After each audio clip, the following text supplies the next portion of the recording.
Je m'appelle Myriam Bono et ceci est mon histoire. Je suis tahitienne. On est une société extrêmement métissée. L'océan ne nous sépare pas, il nous relie. Il y a une prise de conscience générale des peuples du Pacifique, de revenir à la pratique de leur langue, des danses, du tatouage. Au-delà du mythe, il y a évidemment beaucoup de choses à voir et à apprendre autour de la Polynésie.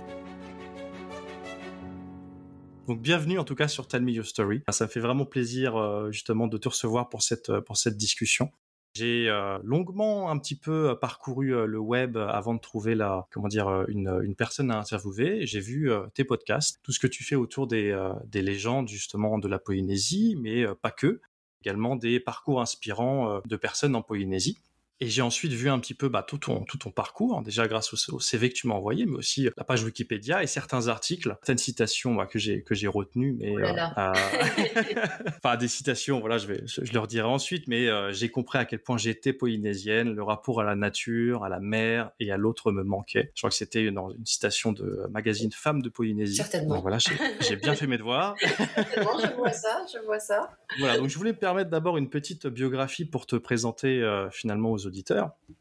Donc arrête-moi évidemment si je fais la moindre faute, mais donc tu es né en Polynésie française, à Tahiti, où tu grandis avant de partir pour la France, où tu entreprends des études d'architecte. Peu de temps après tes études, tu rentres en Polynésie, où tu commences à travailler pour la présidence de la Polynésie française, je crois. Oui, tout à fait, j'ai eu cette le chance. ministère de l'Environnement.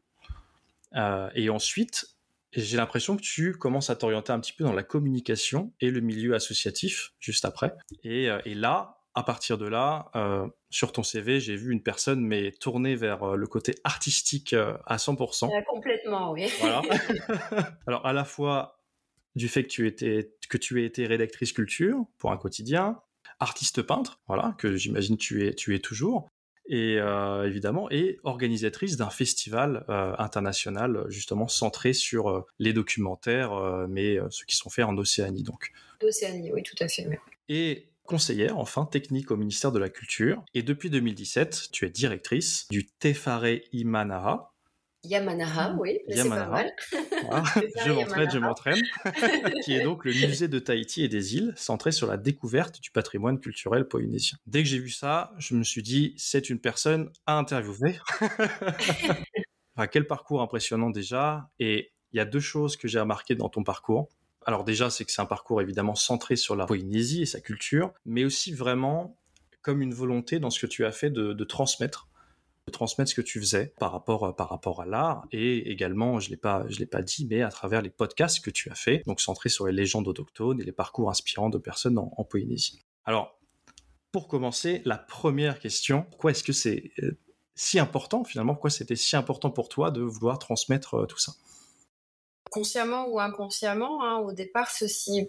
Peut-être parce que quand moi j'étais plus jeune, j'avais pas forcément accès facilement à la culture polynésienne. Alors ça peut paraître étrange de dire ça, mais en vivant en Polynésie, en grandissant en Polynésie, mais en fait je n'avais pas forcément accès à tout ce qui était lié à l'histoire, tout ce qui était lié justement aux légendes et voilà, la culture au sens large. C'est lié à l'histoire même de la Polynésie, c'est-à-dire que bien que ma mère soit polynésienne, par exemple, elle ne me parlait pas en tahitien.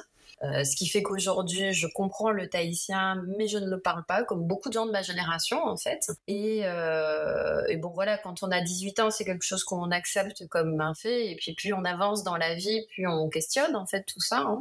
Et donc, moi, j'ai toujours été très curieuse des cultures en général, alors de la culture polynésienne, mais pas que, de l'art aussi en général, alors la culture de l'art du Pacifique, même pas que, et du coup, bon, je pense que quand j'étais enfant, j'avais tendance à poser beaucoup de questions. Je donnais pas forcément les réponses à toutes ces questions, et oui, quelque part, alors, quand on regarde son parcours dans l'autre sens, on peut y trouver une ligne directrice ou pas, mais c'est vrai que c'est quelque chose qui a toujours guidé et qui guide encore mon action aujourd'hui en tant que directrice du musée, c'est de rendre l'information accessible, partageable, de faire en sorte que les jeunes Polynésiens de 18-20 ans ou d'autres d'ailleurs qui se posent des questions sur notre culture, sur notre identité, sur notre histoire puissent y avoir accès le plus facilement possible.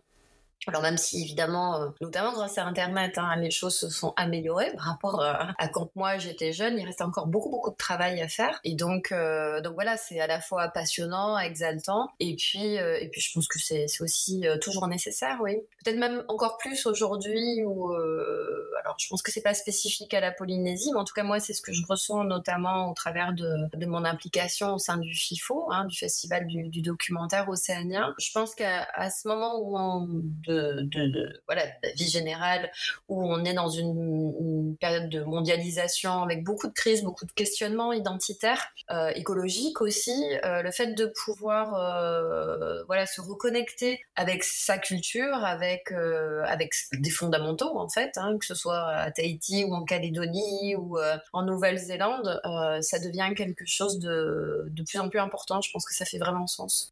Finalement, j'en viens un peu à la partie que je voulais aborder, qui définir pour que l'auditeur puisse un petit peu comprendre ce qu'est la Polynésie. Et je voulais commencer par vraiment un bref résumé de ce que c'est. Alors, c'est vraiment en fait une définition Wikipédia pour préciser les grandes lignes. La Polynésie française est un regroupement de 5 archipels, situés dans le sud de l'océan Pacifique, proche de l'Australie, et elle est composée de 118 îles, dont la plus connue est Tahiti. Donc elle a été colonisée, enfin les différents archipels ont été colonisés par la France au milieu du 19e siècle, et elle est considérée administrativement comme une collectivité d'outre-mer. Donc ça, c'est la définition concrète. Après, les clichés qu'il peut y avoir, finalement, si je me mets dans la peau de moi qui entend un petit peu parler des fois de la Polynésie aux actualités, ça va être les visites présidentielles parfois, les colliers de fleurs, les tatouages, et les essais nucléaires évidemment, le ukulélé, voilà, un petit peu ce genre de choses. Mais au-delà de ça, les gens, les personnes, la culture, vraiment pas grand-chose. Donc finalement, au-delà de cette définition un petit peu basique, je voulais un peu voir ton point de vue à toi. Qu'est-ce que ça représente en soi finalement la Polynésie du point de vue d'une Polynésienne et la communauté auquel tu appartiens? Comment est-ce que tu la définis concrètement? Alors, donc Polynésie, c'est plusieurs îles, hein, donc en effet, on est un regroupement d'îles en archipel, plus de 116 îles en Polynésie française. Mais souvent, en fait, déjà, on définit aussi, quand on parle de la Polynésie, est-ce qu'on parle de la Polynésie française ou de la Polynésie occidentale ou orientale ou de l'ensemble polynésien? Parmi les termes qu'on entend souvent, hein, on évoque très souvent le triangle polynésien. Donc, qui va de Hawaï en Nouvelle-Zélande à l'île de Pâques et Tahiti à peu près au centre, enfin la Polynésie française est à peu près au centre. Et tout ça forme un ensemble culturel et linguistique. Aujourd'hui, quand j'entends, moi, sachant que je ne maîtrise pas parfaitement le tahitien, hein, mais quand j'entends un Maori de Nouvelle-Zélande ou un Hawaïen parler dans sa langue natale, je comprends la plupart des mots et surtout des concepts. Des concepts qui sont très liés à l'océan, par exemple, et justement à ce triangle hein, qui, au-delà de cet aspect géographique, est aussi lié à la façon dont le Polynésien conçoit son environnement, c'est-à-dire qu'en fait, on est toujours relié à la fois à la montagne et à la mer. L'homme est englobé dans cet ensemble, il ne le domine pas, il en fait partie, il en est une partie intégrante au même titre que le reste des éléments.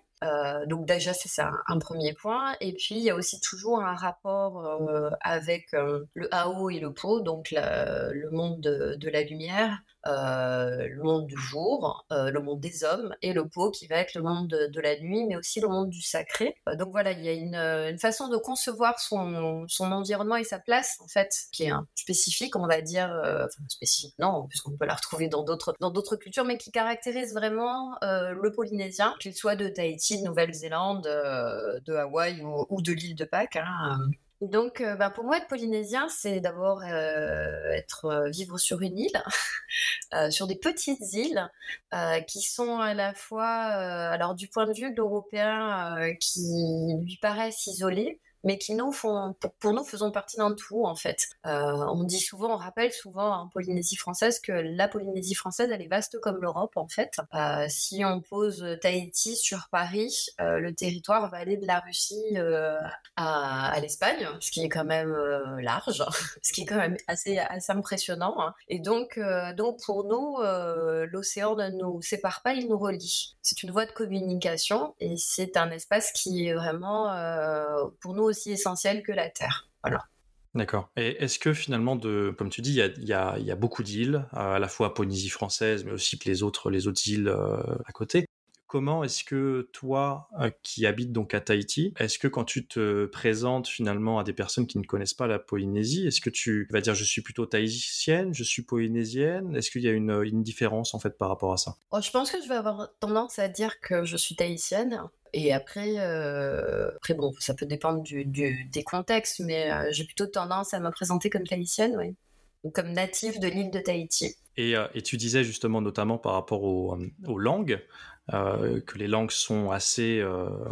Enfin, il y a des similarités finalement, des similitudes entre les différentes îles. Est-ce qu'il y a des grandes disparités pour le coup parfois entre certaines qui font quand même partie en fait de ce milieu Alors, plutôt dans les mots récents, c'est-à-dire que bon, évidemment, là aussi c'est l'héritage de l'histoire. Hein. Certaines de ces îles font partie de l'ensemble français, d'autres ont été colonisées par les anglo-saxons. Donc forcément, ensuite, dans l'évolution de la langue, les évolutions ont été faites en fonction de ça aussi. Hein. Donc ça va être plus dans les mots plus récents. Voilà, il y a des sonorités qui se rejoignent, mais comme je disais, en fait, ce qui est très intéressant de constater, c'est que par exemple le mot moana, océan, on le retrouve dans toutes les langues polynésiennes. Il y a des termes forts qui sont restés. On le retrouve aussi dans les légendes. C'est pour ça que j'aime beaucoup les traditions orales. Alors, il était rendu célèbre avec les dessins animés justement de Moana. Mais par exemple, le dieu Maui, on va le retrouver dans tout l'ensemble polynésien. Alors avec des petites variantes d'un groupement d'îles à d'autres. Mais au-delà de la figure de Maui, tous les concepts qui vont lui être liés, par exemple, Maui va découvrir le feu, va ramener le feu, va instaurer le jour et la nuit, va pêcher les îles, sont vraiment des concepts qu'on va retrouver partout et qui font une connexion de pensée, j'allais dire. Est-ce que la façon de nommer la langue va être la même ou est-ce que ça peut être un peu différent? Est-ce que ça va être le polynésien ou Non, alors par exemple, pour parler de la langue tahitienne, on va dire le Reo Tahiti. Donc Reo c'est langue et Tahiti c'est tahitien. Pour une autre île, nous à Tahiti, on va employer le mot Reo. Et ensuite, il y aura la définition de l'île ou d'endroit où on le parle. Sachant, comme je le disais, qu'aujourd'hui c'est un vrai enjeu, parce que une bonne partie de la population en fait ne maîtrise plus le tahitien. Comme je dis, moi je le comprends pas dans sa subtilité, mais dans son ensemble. Je suis capable de comprendre de quoi on parle quand j'entends parler tahitien.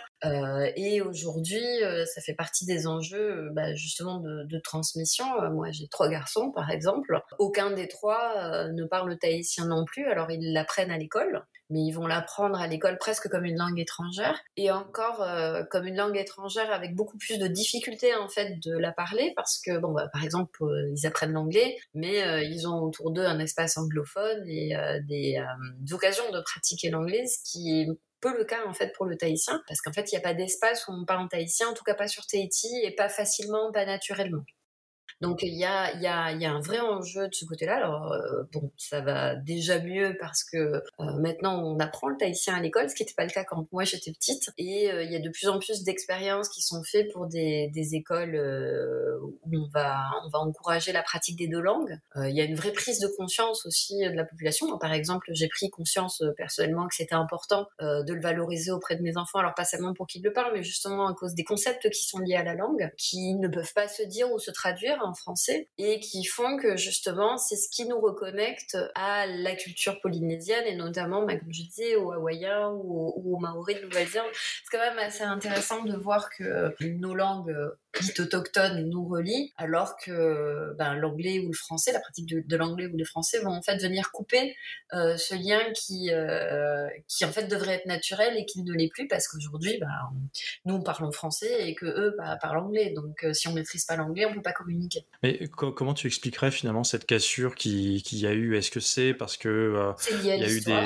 C'est lié Ouais. à l'histoire coloniale évidemment, et puis aussi au fait que aux distances qui sont quand même pas anodines. Il faut en moyenne 8 heures d'avion, entre 5 et 8 heures d'avion pour rejoindre les autres îles du triangle polynésien, donc forcément ça demande des moyens, hein, et donc voilà, alors les liens se sont distendus mais se rapprochent au travers de beaucoup d'initiatives culturelles et de prise de conscience, hein. Alors bon, il y a notamment des événements comme le Festival des Arts du Pacifique par exemple, qui permet de reconnecter tous ces peuples. Ceci étant, depuis les années 70-80, il y a eu, que ce soit en Nouvelle-Zélande ou à Hawaï ou à Tahiti, ce que nous on a appelé le renouveau culturel, une volonté, hein, de ces communautés de revenir à la pratique de leur langue, des danses, du tatouage aussi. Et donc, du coup, il y a une prise de conscience générale des peuples du Pacifique de pouvoir se reconnecter. Et souvent, ces recherches, alors je reviens sur la tradition orale, mais en fait, ça concerne aussi d'autres domaines, notamment celui du tatouage ou de la navigation traditionnelle, qui est aussi très importante, et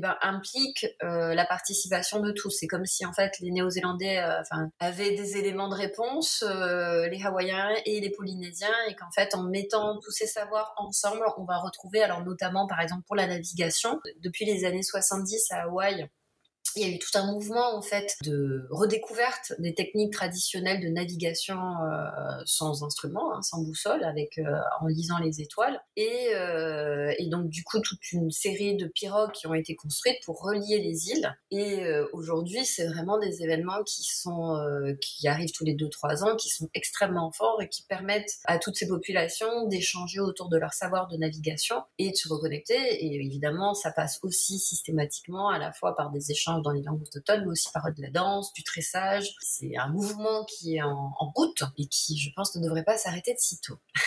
C'est vrai que finalement, tu disais aussi par rapport tu disais par exemple en fait que ta mère finalement ne t'avait pas beaucoup appris le polynésien. Est-ce qu'il y a eu un petit peu comme ça au niveau des parents et des grands-parents? Parce que c'est souvent des fois dans les cultures autochtones avec qui j'ai pu discuter, ça venait d'eux, cette transmission finalement de la langue, évidemment. Et en cassant tout ça, on a cassé aussi des fois le lien qu'il pouvait y avoir entre par exemple petits-enfants et grands-parents au niveau de la culture, qui est dont la langue justement est liée. Bien Donc c'est Bien sûr, parce que ce sont des histoires qui n'ont pas été transmises, des légendes. Ma mère ne me parlait pas en tahitien parce que elle, quand elle était enfant, c'était interdit à l'école, hein. Il était interdit aux enfants de parler en tahitien à l'école publique. S'ils parlaient en tahitien, ils étaient réprimandés, ils étaient punis. Donc du coup, était ancrée dans toute une génération l'idée qu'il ne fallait pas parler en tahitien et que la langue de la réussite, c'était le français. Et en fait, moi par exemple, j'entendais parler tahitien quand j'allais chez ma grand-mère justement, et que en fait, ma mère parlait en tahitien avec sa mère, et donc c'est assez drôle parce que du coup, ou avec ses sœurs, donc avec mes tantes, et en fait c'est assez drôle parce que du coup, le tahitien dans mon esprit était lié à une espèce de truc secret de quand elle ne voulait pas qu'on les comprenne, elle se parlait en tahitien. Et donc forcément, enfant, on avait très envie de savoir qu'est-ce qu'elle était en train de se dire, donc donc du coup on écoutait. Et donc voilà, ça a été pour certaines personnes un traumatisme, hein, quand même, cette interdiction de pratiquer leur langue, alors qui a continué à se pratiquer un peu dans l'espace familial, également beaucoup quand même dans les îles en dehors de Tahiti. D'ailleurs aujourd'hui c'est toujours le cas, on parle plus facilement tahitien dans d'autres îles que tahitien ou maorquisien, parce qu'en fait, depuis tout à l'heure je parle de Tahiti, mais comme on a 5 archipels, on a aussi 5 groupes de langues différents, le marquisien par exemple, ou le paumotu pour les tuamotu, qui sont des langues voisines mais qui sont quand même différentes, hein. Et donc en général dans les communautés des îles, on a quand même continué à pratiquer la langue plus que sur Tahiti. Et puis en fait dans le cadre religieux, aujourd'hui c'est beaucoup en fait les gens qui sont issus des confessions religieuses, notamment protestantes, qui continuent à beaucoup pratiquer, parce qu'en fait la messe se dit en tahitien dans les communautés protestantes. Tous les échanges se font en tahitien, donc ça aussi contribuer à la sauvegarde de la langue, et puis également au travers de la danse et des chants. Alors ça fait partie des clichés qui existent sur les Polynésiens, mais qui sont quand même assez vrais. On est quand même un peuple qui m'ont chanté, qui m'ont dansé beaucoup, hein, un peuple qui est réputé joyeux. C'est quelque chose qui fait partie de l'identité polynésienne, et donc tous les ans on a un festival qui en fait se tient depuis 1880, qui s'appelle le Heiva, et qui pendant le mois de juillet réunit des groupes de chant et de danse dans un concours ou pas, hein, puisqu'au début c'était pas forcément un concours. Et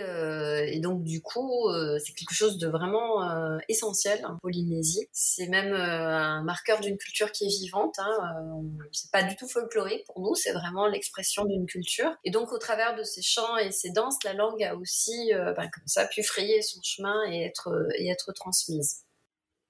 Au moins, c'est plutôt bien, parce que c'est vrai que souvent, tant que tu parlais de l'Église, souvent l'Église a été en soi une sorte de frein à la sauvegarde de la culture autochtone, parce que justement, enfin, c'est souvent cet exemple, mais l'exemple en fait au Canada, à travers utiliser les écoles résidentielles, etc., où c'est pareil, d'ailleurs, on les empêchait de parler leur langue et ils étaient réprimandés. Donc là, finalement, il y a plutôt le côté positif d'avoir pu en fait parler le tahitien, dire la messe en tahitien. Oui, en fait, très tôt, les missionnaires, et ça n'a pas été que en Polynésie française, hein, c'était le cas dans le reste du Pacifique, ont compris que pour évangéliser, il fallait qu'ils le fassent dans leur langue. Bon, ça c'est aussi lié au fait que c'était majoritairement des protestants, hein, bien sûr, même s'il y a eu une évangélisation catholique ensuite. Et donc très tôt, en fait, les premiers livres qui ont été édités à Tahiti, c'est la Bible. Hein, donc après, faut aussi qu'on s'entende. Hein, c'est forcément du coup un autre vocabulaire. C'est pas forcément, par exemple, celui des légendes. Et c'est aussi lié à d'autres concepts du coup, hein, forcément pas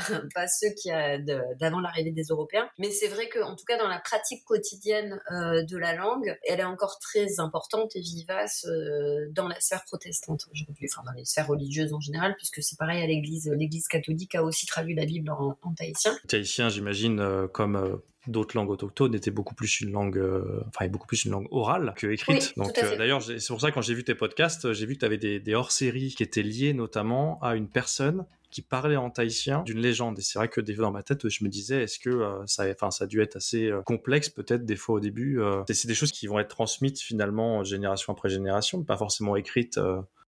Alors en fait, pour ces légendes, elles sont issues, donc pour le podcast des légendes, en fait, je reprends un livre, un recueil de légendes, qui n'est pas que un recueil de légendes, mais qui est un recueil dans lequel il y a également des légendes transcrites. Donc c'est un livre de Te Wira Henry, Tahiti aux temps anciens. Et en fait, ce livre est écrit en tahitien et en français, ou en tahitien et en anglais. Bon, il y a eu plusieurs éditions. Bon, évidemment, c'est un texte qui n'est pas forcément accessible à des enfants, donc je l'ai réécrit en l'adaptant aussi à ce que je veux transmettre, hein, qui est souvent lié beaucoup à des messages autour de l'environnement, de la conception des Polynésiens, du lien qu'ils ont avec l'environnement. Je pense que c'est quelque chose qui est important de rappeler. Et donc, ne maîtrisant pas le tahitien, forcément, je l'ai réécrit en français. Et quand on a commencé à diffuser les épisodes, en fait c'était une demande qui nous avait été faite de beaucoup d'auditeurs qui nous envoyaient des messages pour nous demander de pouvoir travailler sur une retranscription en tahitien, donc un travail qui du coup nous a demandé déjà de trouver quelqu'un qui était capable de le traduire et aussi de dire ces textes,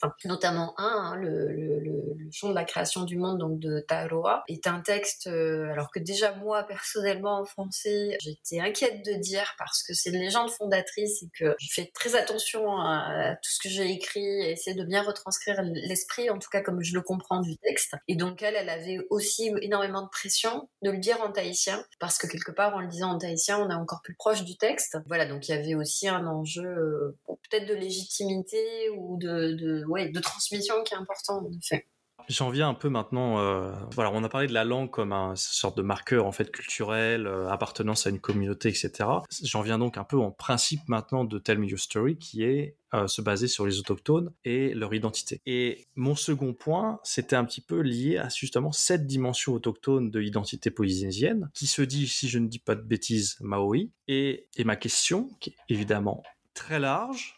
Voilà, on pourrait passer des heures, je pense, on va peut-être en parler, mais qu'est-ce qu'un autochtone de Polynésie ? Alors, en fait, on est une société extrêmement métissée. Un Polynésien, 100% de souche qui n'aurait que du sang polynésien, ça doit être devenu extrêmement rarissime, du fait de notre histoire et aussi parce que, on est au milieu du Pacifique, donc on a été très tôt, même avant l'arrivée des Européens, un espèce de hub, en fait, de voyage, d'une escale. Donc, du fait de l'histoire, les populations sont très métissées. Donc, moi, par exemple, ma mère est d'origine polynésienne et mon père est italien.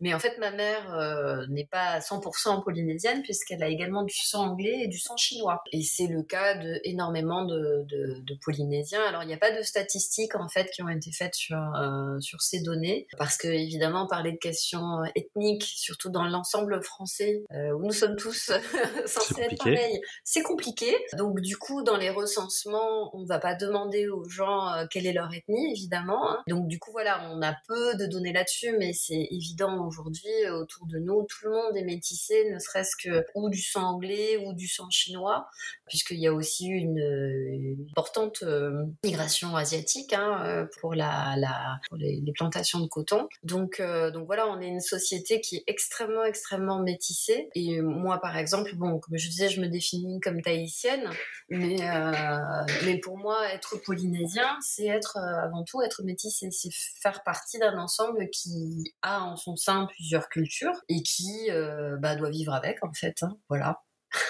Alors j'ai tendance à dire moi que c'est une richesse. Bon, tout le monde ne le vit pas forcément de la même façon. Hein. Il y a aussi des questions identitaires fortes en Polynésie. Beaucoup de gens qui questionnent en fait justement cette identité, qui se demandent qui ils sont, quelle est leur culture, quelle est leur place dans la société. Je pense que ça c'est pas spécifique à Tahiti. On le voit beaucoup dans tout le Pacifique. Et tu évoquais le Canada. Je pense que c'est pareil. Hein. Le métissage peut être quelque chose qui est bien perçu ou mal perçu, bien vécu ou mal vécu. Moi personnellement, je le vis très bien. Je trouve que c'est une force, je trouve que c'est une richesse. Mais je sais que voilà, j'ai des amis, des relations qui le questionnent beaucoup. Et également, je le vis bien maintenant, mais je me questionnais beaucoup plus quand j'étais enfant, parce que je suis plus italienne, plus tahitienne, plus française, plus chinoise. Et je constate que là, sur mes 3 enfants, moi, mon petit garçon, mon petit dernier, se pose beaucoup de questions par rapport à ça. Se demande beaucoup qui il est, est-ce qu'il est français, est-ce qu'il est tahitien. Bon, il a 11 ans, hein, donc voilà, ça fait partie du cycle normal, mais je pense que c'est bien de se questionner sur sa place dans la société en général, qu'on soit tahitien ou pas, qu'on soit issu de plusieurs cultures ou d'une seule. Voilà, c'est toujours bien de se poser des questions. C'est vrai. Et en plus, des fois, c'est peut-être des fois même pas forcément nécessaire de choisir vraiment spécifiquement partie finalement dans chaque culture, un pied dans chaque culture, je dirais. Un point qui m'avait un petit peu on va dire interloqué dans les écrits que j'ai pu voir, c'est que il y avait certains mots qui des fois définissaient cette différence, par exemple, entre certains autochtones de Polynésie, qu'il y avait une appellation où c'était demi, je crois, ou afa, que certaines personnes disent encore des fois aujourd'hui, pour ceux d'un parent blanc et d'un parent polynésien, c'est ça ? Alors moi, je l'ai beaucoup employé ce terme. Je me suis beaucoup considérée comme demi parce que je voyais pas de problème avec le fait de dire que voilà que mon père est italien et ma mère est tahitienne, et c'est vrai que depuis on l'emploie de moins en moins parce que toute une mouvance qui appuie sur le fait qu'on peut pas être la moitié de quelque chose et que ça traduit un déséquilibre. Mais ceci étant, on n'a pas trouvé de terme pour le remplacer, donc bon voilà, on va dire métisse. Bon, alors même si évidemment les mots ont leur importance et qu'ils sont toujours liés à des concepts, j'avoue que moi je peux encore employer le mot demi sans estimer que c'est péjoratif, et je ne me sens absolument pas la moitié de quoi que ce soit. Parlons d'identité finalement polynésienne, un peu la question qui me venait, c'était aussi de savoir quels étaient les points finalement les plus importants de cette identité pour toi. Et Tell Me Your Story, donc c'est évidemment centré sur les cultures autochtones, mais aussi sur les personnes que j'interviewe et leur propre histoire. Et je voulais savoir, toi finalement, en grandissant, en étant enfant, adolescente, quels ont été pour toi un peu les marqueurs de cette identité polynésienne auquel tu t'es rattaché finalement? En fait, comme beaucoup de gens, je me posais pas vraiment la question, même si bon voilà, enfin je me demandais si j'étais plus proche de la culture de mon père ou de celle de ma mère, mais enfin bon, je le formalisais pas comme ça. C'est vraiment comme beaucoup de gens en partant en France et en y faisant mes études que je me suis rendu compte d'à quel point j'étais polynésienne, à quel point ma conception du monde était polynésienne. Alors dans des faits très très très basiques même, parce que bon, comme je disais, j'ai fait des études d'architecture, donc c'est une longue tradition en Europe, l'architecture, voilà, qui n'est pas du tout perçue de la même façon nous dans nos cultures. Et par exemple, dans la construction traditionnelle polynésienne, On construit en bois et surtout on construit de façon estimée non durable par un Européen, c'est-à-dire qu'en fait les farets, comme on les appelle, les maisons, elles étaient conçues pour durer 2, 3, 4, 5 ans, mais ensuite en fait on les reconstruisait, ne serait-ce que parce que comme on est dans un environnement tropical et donc cyclonique, la nature faisait que de toute façon, on pouvait pas lui résister. Et en Europe, on est dans une conception qui est radicalement différente, celle des pierres, ça c'est sûr. qui doivent durer de l'Antiquité jusqu'à nos jours.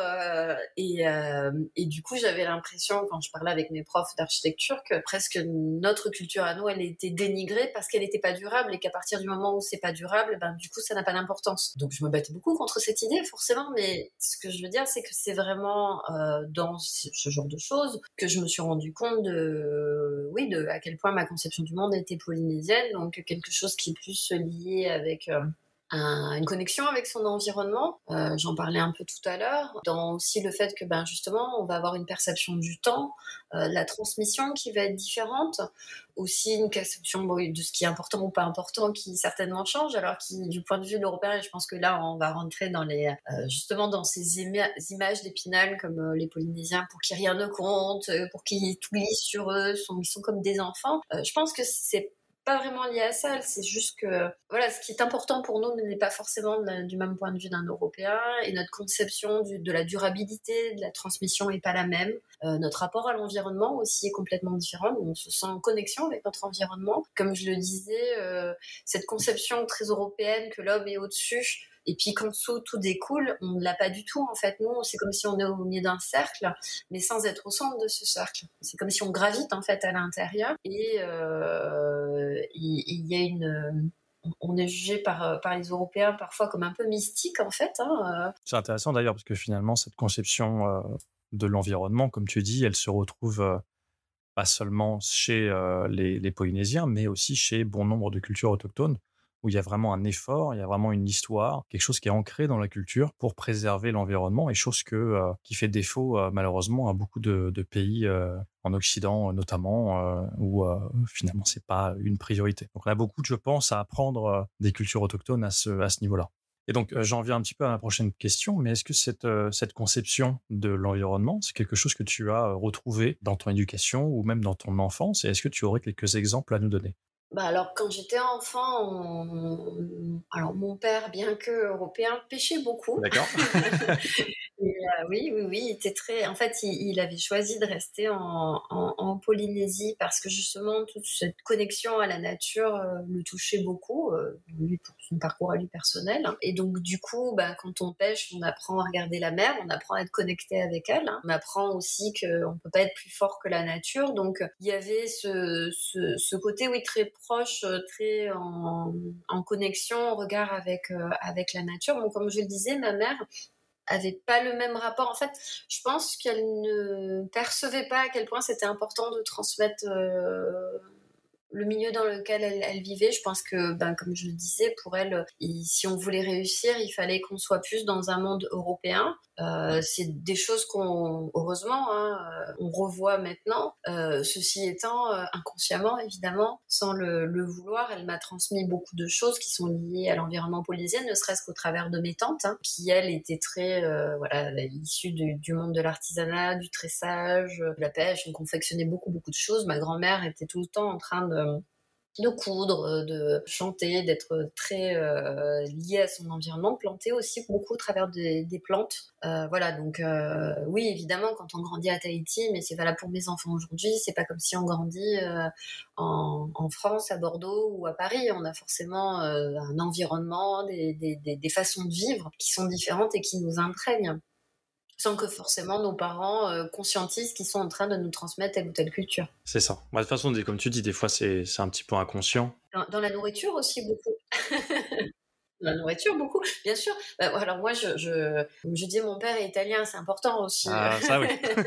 En Italie, et je tiens à cette identité italienne. Mais d'ailleurs, on est en train de réfléchir à préparer une exposition au musée d'ici 2 ans autour du thème de la nourriture, parce que forcément, dans la façon qu'on a de manger ou de cuire les aliments, dans la nourriture, il y a beaucoup de liens avec la culture. Comment est-ce qu'on va les chercher, quand est-ce qu'on va les chercher, comment on les cuisine, est-ce qu'on le fait ou pas de façon communautaire, ce qui était quand même même beaucoup le cas en Polynésie. Et donc, du coup, au travers de la préparation du repas, forcément, il y a beaucoup de notions culturelles qui vont venir s'y agglomérer. C'est intéressant que tu en parles parce que j'avais vu une ligne quand j'ai fait un peu mes recherches sur évidemment l'accueil et l'hospitalité qui sont des choses très importantes en Polynésie et une sorte de phrase où c'est genre viens, venez manger. Harimai, oui. Haritama, ouais. D'accord, voilà. Oui. Ou finalement tu passerais dans la maison en fait finalement de quelqu'un en train de faire à manger, la personne pourrait t'inviter à partager le repas. Alors, ça se fait de moins en moins, mais ça se fait quand même. Alors oui, tu parlais des présidents de la République et des couronnes de fleurs pour l'introduction. Alors, je vous rassure, on ne couronne pas que les présidents de la République. D'accord, c'est bon à Ça reste savoir. une tradition qui est très importante. Voilà, c'est pas. Et en effet, en fait, on continue à fleurir les gens quand ils arrivent, à leur donner un collier de coquillage quand ils partent. C'est une tradition de l'accueil. Les Polynésiens, même si évidemment c'est plus dans les mêmes proportions, restent un peuple très accueillant. Alors ils ont tendance à l'être un peu moins parce que justement je pense que ça a été pris beaucoup pour une certaine naïveté aussi et que voilà. Mais ce fait aussi au travers de la nourriture. Donc quand on est invité chez quelqu'un, il faut manger. Il faut manger évidemment beaucoup et bien. Et tu vois par exemple moi. Si j'invite des gens chez moi, j'ai toujours tendance à faire trop à manger parce que, comme dans beaucoup de cultures, je le vivrais très mal s'il n'y a pas assez à manger. Et je sais que ma mère ne serait pas contente si elle apprenait que des gens sont repartis de chez moi en ayant faim. Donc voilà, il y a ce côté, oui, en effet, où on reste quand même assez accueillant, où en effet, dans certaines îles, les gens peuvent vous inviter à venir chez eux pour manger, pour boire un verre, pour prendre le temps, parce que ça fait partie de l'hospitalité polynésienne qui reste une réalité. On est, je pense, en moyenne plus accueillant qu'ailleurs. D'ailleurs, c'est beaucoup ce qui se dit dans les comptes rendus touristiques. Évidemment, quand les touristes viennent ici, ils se rendent compte que finalement, il n'y a pas que des plages de sable blanc et des vainés à l'anguille sur les cocotiers. Mais par contre, ils font retour que par contre, le mythe de l'accueil reste quelque chose de très prégnant, que les gens sont très gentils, très aimables et en général très très accueillants.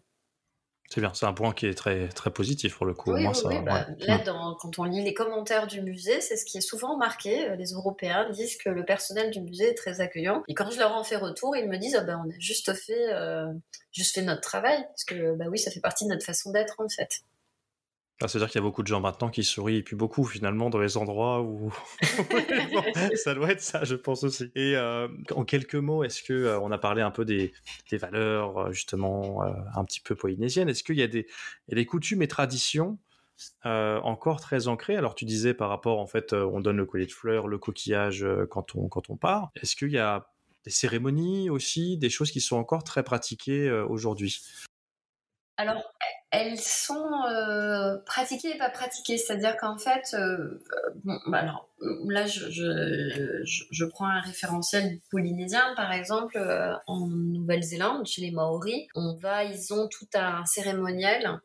Ou c'est pareil par exemple à Samoa ou dans d'autres îles du Pacifique, où il y a tout un cérémonial qui va être lié par exemple à des réceptions, à des moments importants, à des mariages, où on va par exemple prendre le kava ou faire un discours, voilà, donc quelque chose qui est très très codifié, qui est un peu plus, qui existe encore à Tahiti, mais qui est fait de façon peut-être un peu moins codifiée, de façon un peu plus libre ou plus interprétée en fonction de la personne qui va le faire. Ceci étant, par exemple, on vient d'inaugurer le nouveau musée il y a pas longtemps. Forcément, c'est un espace culturel qui est important, c'est un symbole, le musée. C'est la maison des cultures, des savoirs. Et donc, du coup, se poser la question du type de cérémonie qu'on allait faire. Et par exemple, ça ne peut pas se faire juste avec un discours et on coupe un ruban. Il faut qu'il y ait derrière une prise de parole traditionnelle, un orero. Dans le orero, en fait, c'est une déclamation, c'est un art oratoire qui va venir, par exemple, là, dans le cas du musée, retracer l'histoire de la Terre, sa toponymie, les événements qui s'y sont déroulés. Donc, on va revenir en fait placer l'événement ou la personne dans un contexte beaucoup plus large de lien en fait avec à la fois la Terre, mais aussi la généalogie, par exemple, quand c'est rapproché à des personnes. Voilà.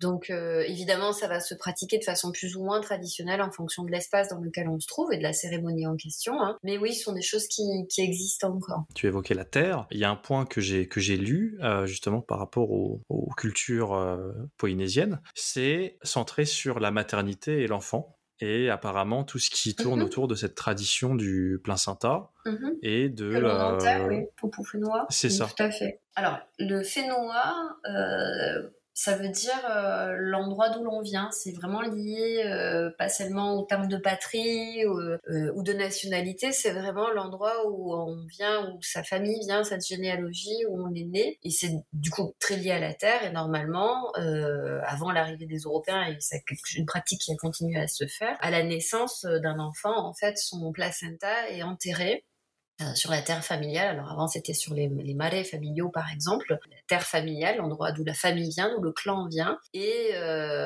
donc évidemment symboliquement on plante un arbre la plupart du temps, sachant que l'arbre évidemment est la représentation de l'enfant, et on va plutôt aussi planter un arbre nourricier comme l'arbre à pain, qui va venir nourrir l'enfant.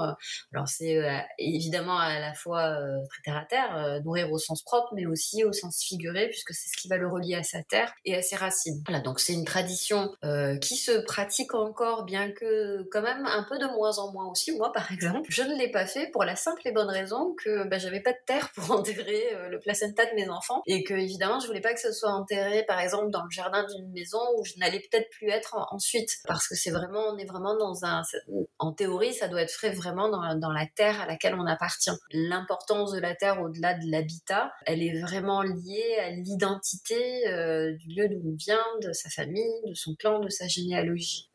Moi, de par mon histoire très, comme je disais, mélangée, je suis pas vraiment reliée, ma famille n'est plus vraiment reliée à une terre identifiée.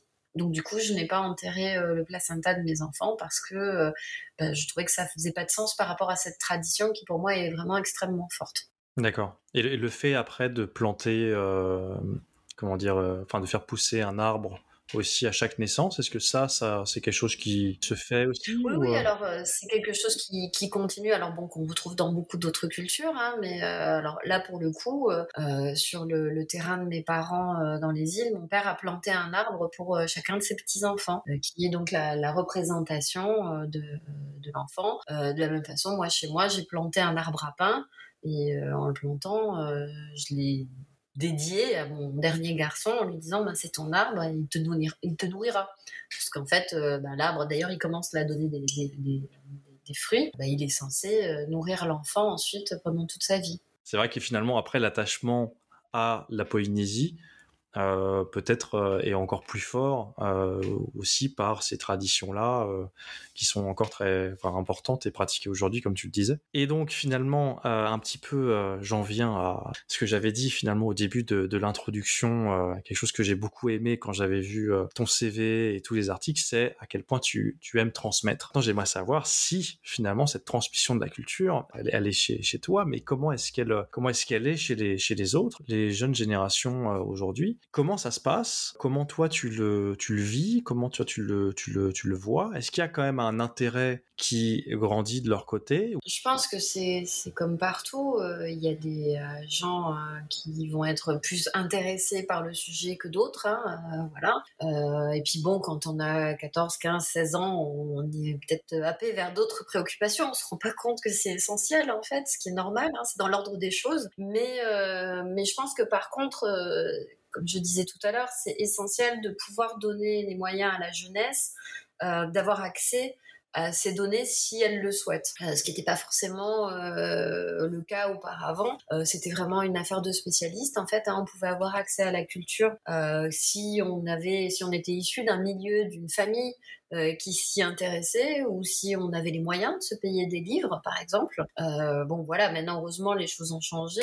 On a, par exemple, une université. Il faut rappeler que l'université de la Polynésie française, elle n'est pas si ancienne que ça. Elle a à peine une trentaine d'années d'existence. Donc, voilà, il faut se représenter le fait qu'en Polynésie, par exemple, il y a très peu de bibliothèques. Donc, ça fait très peu d'accès aux livres. Donc, moi, au travers de mon parcours, par exemple, dans le documentaire, parce que les images, c'est accessible, ça voyage facilement. C'est parfois plus facilement ingérable que des bouquins, des encyclopédies, même si moi je reste très attachée aux livres. Mais bon, voilà, ça fait partie des réalités. Hein. Un bon documentaire de 50 minutes peut ouvrir quand même beaucoup de portes et beaucoup de voies. Je pense, oui, qu'aujourd'hui, c'est plus facile d'avoir accès à la culture polynésienne pour les Polynésiens. Ça reste quand même une démarche qui doit être volontaire. Moi, pour en discuter avec des jeunes qui sont à l'université aujourd'hui, qui font des recherches, qui font des doctorats, des thèses, des masters, je me rends compte que ça reste quand même assez perméable, malheureusement. Hein. Ils ont encore pas forcément accès à toute l'information qu'ils souhaiteraient avoir, en sachant aussi que, notamment par exemple le musée,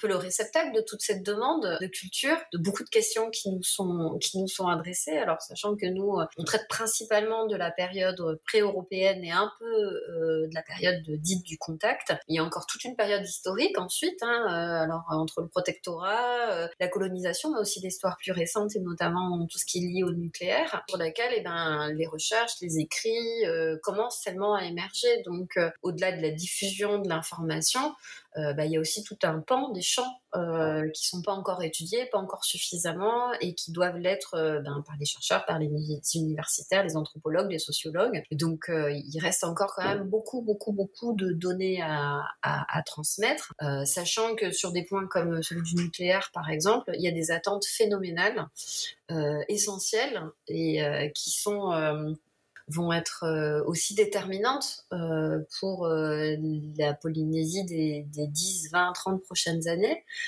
parce que les Polynésiens ont beaucoup de questions et qu'ils attendent des réponses, voilà, sur tout ça, de façon complètement légitime, hein, et que forcément, comme on est dans une histoire récente et complexe, et parfois douloureuse, ça reste quand même un champ qui malheureusement est peu ou pas assez diffusé.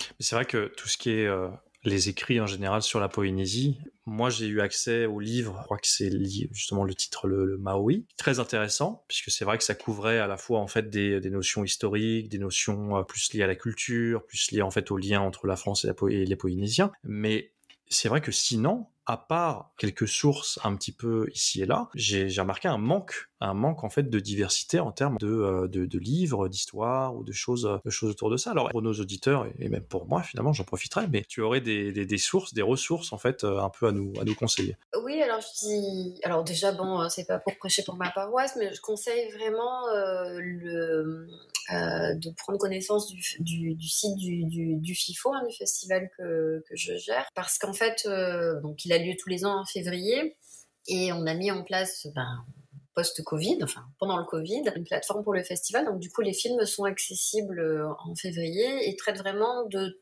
tout l'ensemble océanien. Donc on va retrouver des films sur la Polynésie française, mais aussi sur la Calédonie, l'Australie, la Nouvelle-Zélande, Hawaï. Et c'est vraiment une bonne introduction à la fois à la culture, mais aussi aux problématiques que rencontrent ces sociétés autour des questions historiques, questions du nucléaire, questions de la langue, de la terre. Voilà, c'est assez représentatif, je pense, de la région. Et comme je vous disais, ça reste quand même facilement accessible, du coup, plus que de lire une thèse ou une encyclopédie. Et ensuite, de manière générale, et là aussi c'est lié au développement, depuis une vingtaine d'années, on a quand même de plus en plus d'auteurs autochtones, que ce soit en Polynésie, mais je pense aussi à la Nouvelle-Calédonie. Donc là, on est dans les auteurs francophones, mais aussi des auteurs néo-zélandais notamment, qui sont traduits en français. Je recommande les éditions Au Vent des Îles, notamment, qui ont un très très beau panel d'auteurs du Pacifique. D'ailleurs, c'est l'éditeur du livre que tu citais. En fait, c'est comme pour le FIFO, ça fait 20 ans que ce festival existe, et pour Au Vent des Îles, ça fait 10 ans qu'on diffuse. Donc en fait, l'information,